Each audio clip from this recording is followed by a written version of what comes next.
Crystal River special, Daddy-o. Well done, man. Bread and butter right there. Look at the size of that one. So we're fishing with Captain Dan Clymer, a local out of Crystal River, Florida, born and raised right there. And we're gonna be targeting inshore, nearshore gag grouper. Now, that's what this area is really known for. I've never had the opportunity to fish for groupers in that shallow water. I can't wait to see what it's all about. And to be honest, I'm kind of nervous.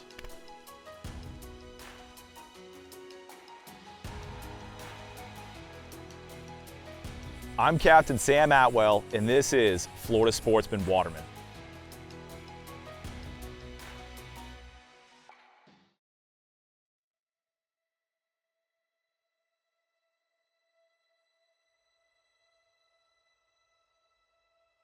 Captain Dan Clymer. Sam Atwell, good to have you on board, my man. Yes, sir, you too. It's got a little bit of rain to deal with today, but I think we should go out there and hopefully find a couple nice grouper. You know, it should be a pretty decent day. I think we'll make it happen. So if you had to say, that would be if you had a fish that really represented the area. It seems like everything I read, everything I know about this spot, everything everybody talks about, you know, is that species. Yeah. That we have some tremendous inshore fishing, you know, trout, redfish, and snook, and you know, usual stuff like that. But our area coast has a lot of good bottom, rocks, ledges, caves, springs, and we got a lot of good shallow water grouper bottom, you know, from 5 foot to 25, 30 foot of water. So you really don't have to make a long run to target these fish. So that's what we're gonna do today, pull on a couple gags and see if we can make it happen. Man, sounds like an absolute blast. You know, it's like the first time you do anything, it's a good thing, right? Absolutely. I've never ever, I think something that's most interesting about this area is being able to go out and fish, quote unquote, inshore, because that's really what you're doing. You're fishing inshore for these things. Within 10 miles of shore. I'm used to fishing in 150, 200 feet of water for these things, fishing straight up and down on the boat and not casting out to structure and things like that. And in shallow water, it's definitely a different concept. Yeah. And the consistency of group, right? You guys get them quite. It's really, really, really good. A lot of big gags, you know. They got to be 24 inches to keep. Season's still closed right now. It's opening in a couple weeks. Right. We got about 15 more days to go, but it'll be. It's all right by me. It'll be just right. Yeah. Yeah, I'm excited to see what it's all about. You got a little alligator right there. It looks like. Sitting out. So is this all fresh in here? This is all fresh. Yeah. These are our springs. This is about like where those buoys are behind us. That's the main spring. That's the king spring. That's where everybody. That's what really put Crystal River on the map over there. When people wanted to come dive in and get certified for scuba diving, that was the big draw to the area. Yeah. In fact, my wife was telling me the other day. I told her we were coming here. She was like, "No way! I got certified here when I was like 12 years old." I was like, Get out of here! Yeah, a lot of people have gotten certified here. It's been a. God, the water's gin clear. Look at the water in here.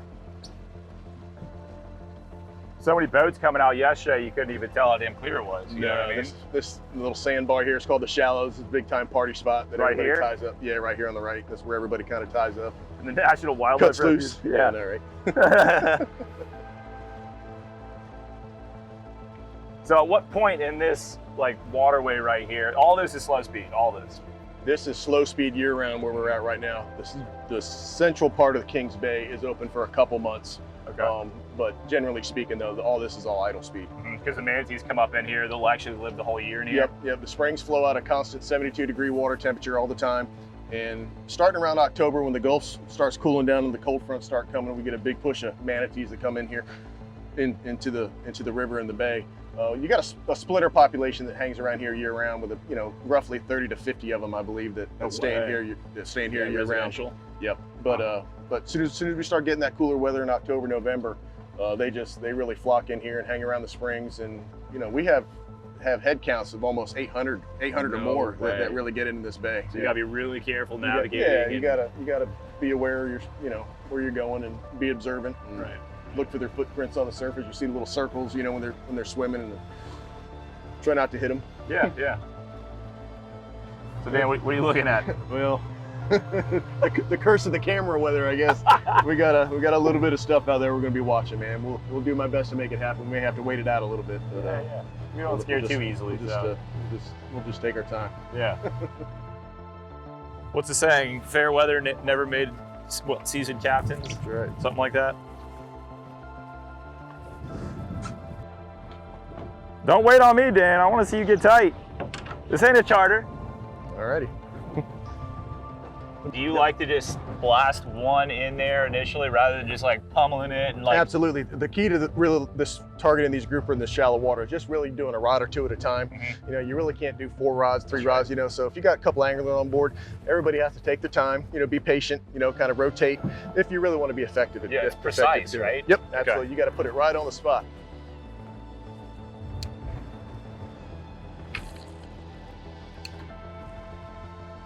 They went for the biggest rod on the boat. I like that. That's right. Winch them.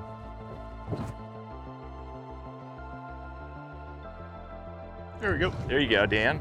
There you go, Dan. What do you think? Right species? I think we got a grouper, babe.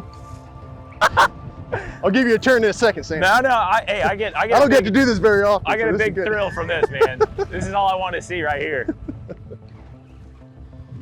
In these conditions, you know? You know, I wish it was so much better weather for us, but it is all good, man. We're doing what we can. Yeah, you're doing just fine.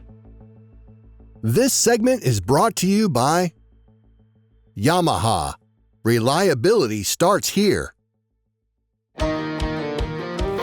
At the pinnacle of super high output, 4-stroke outboard performance, you'll find Yamaha VMAX SHO, Yamaha's game-changing SHO technology. From exhilarating V6 models to the sleek inline 4s, there's a VMAX SHO for everything from bass to bonefish. It's an extended family of 4-strokes engineered for lightweight, inspiring performance, and rock-solid reliability. Discover VMAX SHO and elevate your expectations. Yeah, when you're trying to catch these things on lures, how do you fish these things on lures? I mean, we're not in that deep of water, right? So, sure. Like in terms of like a retrieve or a style of a lure that you like to use? A very aggressive, very steady retrieve across the rocks. You know, you want to set up about 70 feet or so off the rock. You want to cast on the other side of the rock and then reel, you know, pump it, get that swim bait, get that plug really moving really good. And like I said, you want that drag mash down as tight as you can, because when he hits it, he's wanting to get back to his house, and you're going to have to do everything you can to turn and bring it home. That's right. But do you get more bites like on certain days up on top versus down below, or you fish down on the bottom, like bounce it off the bottom? Nope, don't want to bounce it off the bottom. You want to do a very aggressive, because you're looking for a reaction bite. Okay. They're laying there underneath that rock, right on that ledge, looking up, and that bait's going to come right across their head. They're going to come right out for it and grab it. I see. And then, like you said, they'll eat and then go. Absolutely. They're going this way, and they're trying to go back that way. Yeah. Makes sense. So almost like a consistent, steady, you know, retrieve back to the boat, straight back to the boat. Absolutely. Yeah.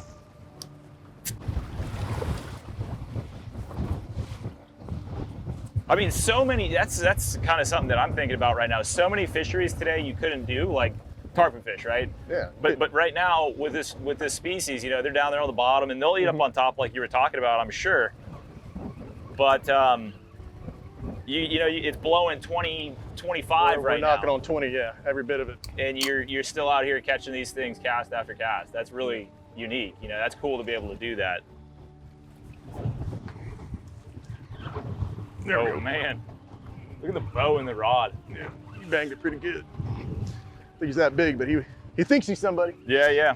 It looks like the same species, man. It's a little gag. Yep. Just hoist him up. Look at him.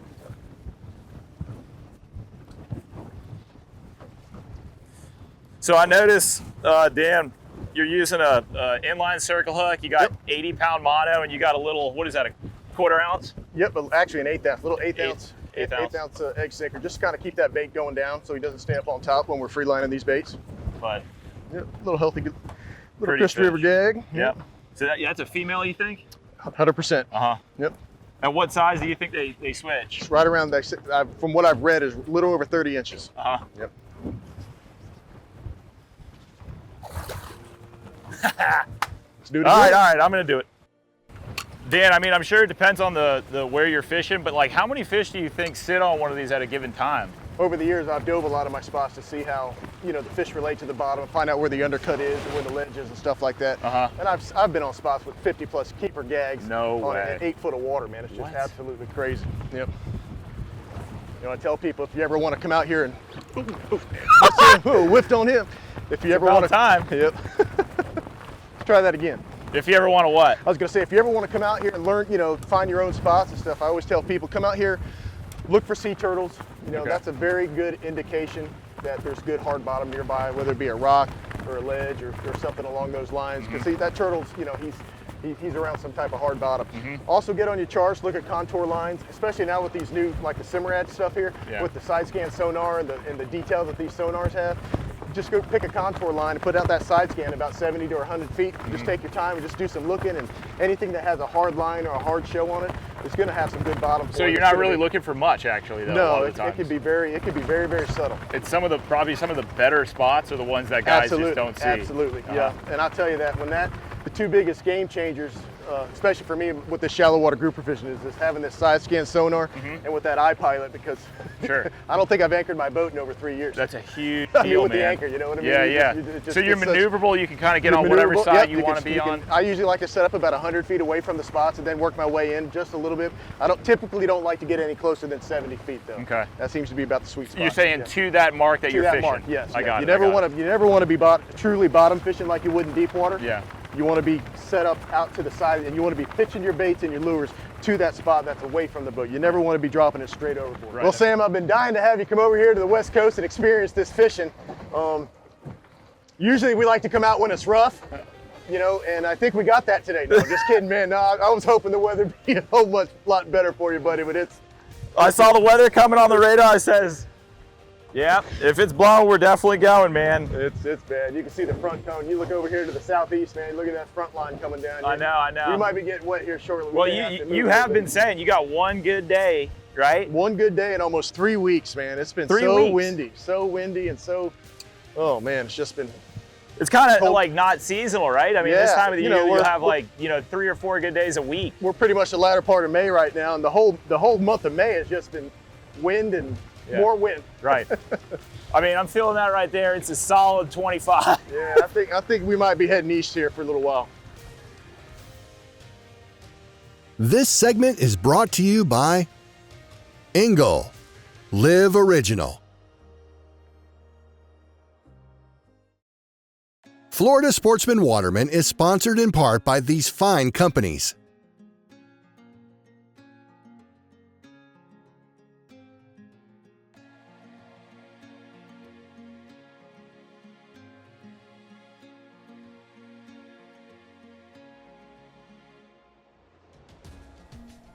We went into this kind of, I don't want to say not expecting a lot, but we went into this initially thinking kind of like a different game plan. And like every single shoot that I have, I tell whoever is on board with us that just guide us the way you would want to be guided. You know, I'm going to leave it up to you. And Dan knew Dan's bread and butter and Crystal River's bread and butter fishery is the grouper fishery, the gag groupers in shallow water. So yeah, Dan, obviously we had a pretty adverse conditions yesterday in terms of weather-wise. I mean, it's still amazing to me. I probably won't ever forget that, you know, for the rest of my life, despite 25, knot winds. Coming out here doing the same thing we're doing today, and just how consistent you were with what you're doing. Yeah, we had a short window to make it happen. You know, we had that bad rain squall line come through. You know, I was able to hit one of those little secret spots at 6 foot of water, and we scrapped out 7 or 8 nice grouper. Yes, I mean, we made it happen real quick before the weather got bad. And front came through last night, so today we got bluebird skies, a little bit of a west, 10 knot southwest wind. A little bit choppy, but definitely doable. A lot more favorable than yesterday. So we'll see if we can't find you a couple nice grouper to wrap up your trip here, man. Do you like to like when you get a cast out on one of these rock piles or areas that you know that these groupers going to be in, or you think they're going to be in? Do you open up your bail at all to feed the fish? You don't ever want to do that. Absolutely not. No, you throw it out in the water. You can peel off just a couple feet of line. You want that pinfish to stay just above that structure, and then when he hits it, man, you got to put the mustard to him. You know, you really got to turn him. You don't want to turn the handle. Oh my gosh! Oh, he get you in there? Oh boy, you can see that line flexing, just like that. Exhibit A. We were just talking about that. That's cool. Favorite fish out here? The favorite fish. Yeah. I don't blame you. That's it, man. Another nice gag, man. Shallow water, 8 foot of water. Just fishing a little bitty crack in the bottom. Simrad side scan put us right on it. Look at that, man. Gorgeous. Nice fish, buddy. Gorgeous little specimen, man. Dude, send him home. Yes, sir. Another few weeks, I'm sure you're gonna be keeping a few of those. He'd be groceries close to it. What is the limit you said? You got 24 inches for the gags, 24 inches, 2 per person. Season runs June 1st to December 31st. Join us for this week's On the Conservation Front as we dive deeper into critical water issues facing the state.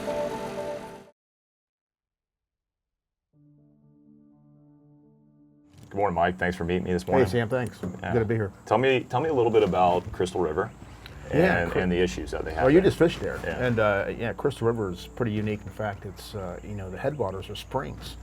Spring-fed headwaters of a river, which is not typical in Florida. That part of Florida, because there's 50 springs within, I think, 10 miles 50. of the top of that river. Yeah, 50 springs, different springs. But some of those springs now, they're finding the nitrite levels are so high, nitrogen. That comes from septic tanks. That comes from runoff, fertilizers. And those springs do become polluted. They're really not in great shape, some of them right now, because of that. So you have blooms, you'll have a cascading effect where you have blooms block the algae, block the sunlight, and some of those springs are becoming just algae pits and algae on the rocks.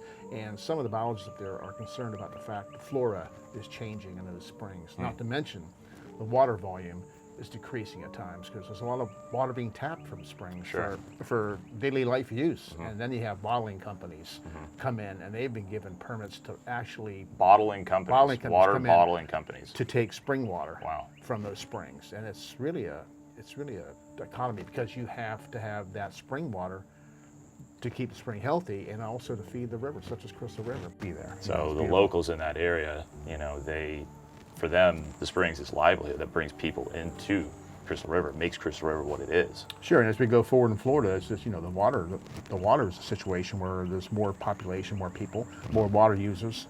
The springs are going to suffer if they don't find a way to get water out of the ground without tapping the health of the springs too badly, because they're going to suffer if they have no flow. Sure. If the springs have no flow, they become just pits, Right. just like a little lake, and it's just not going to be as beautiful or as healthy. This segment is brought to you by Badfish. Captain approved tackle delivered.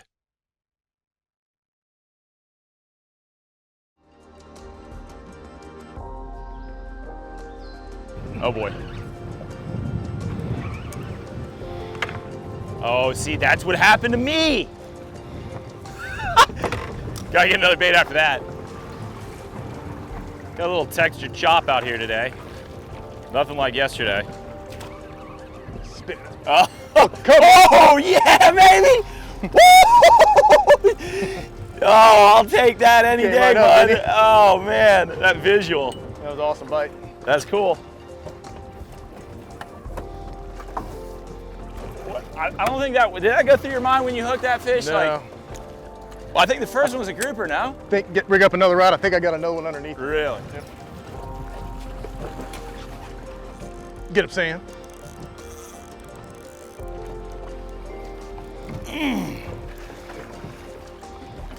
Little double Grouper, action. Yep. Grouper and a Go, cobia. baby. I love it.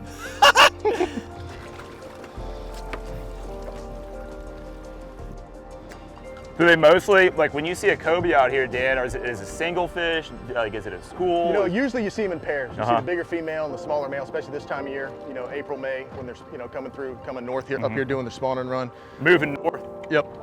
Usually in pairs. And most likely you catch the smaller male as the big Right. female swim. Yep. Well, that one there was a good one. We're going to give this another minute, see if she'll pop back up. Absolutely, man. It's a promising sign. Would this be like the best time of year to find cobia? Absolutely. I love May. May is our magic time of year, man, for cobia. That's a good one.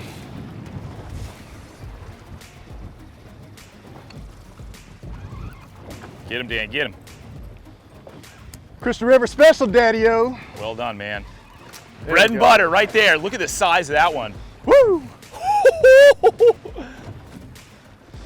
Gosh, man. Nice fish, Dan. Well done. That's how we do it. It was a nice one, man. What you think, Sam? Dude, I would come back. Like tomorrow? I would come back. It's gonna be a hard place to leave. That's right. We will send him home. I get a picture when you guys holding this one, though? For sure. Sam? For sure, for sure. I'll get both you guys in the picture real quick. Yeah, I'd love that. Yeah. I say we call it a day, Sam. That's it, man. That's it. Let's send them home. Golly.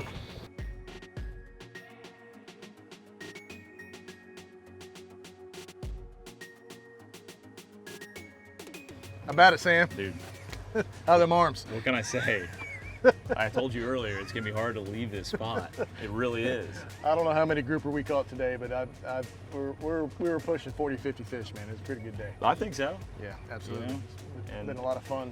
I'm glad you got to see what a true shallow water grouper fishing is all about. It's a pretty whole awesome. nother level. It really is, It you know. really is. It's the ultimate tug of war game. You got a small little window to turn those fish away from the rocks, but you did it, man. You did great. Well, thank you. I appreciate it. I started from the bottom. I watched you catch a couple and try to learn as much as I could as quickly as I could.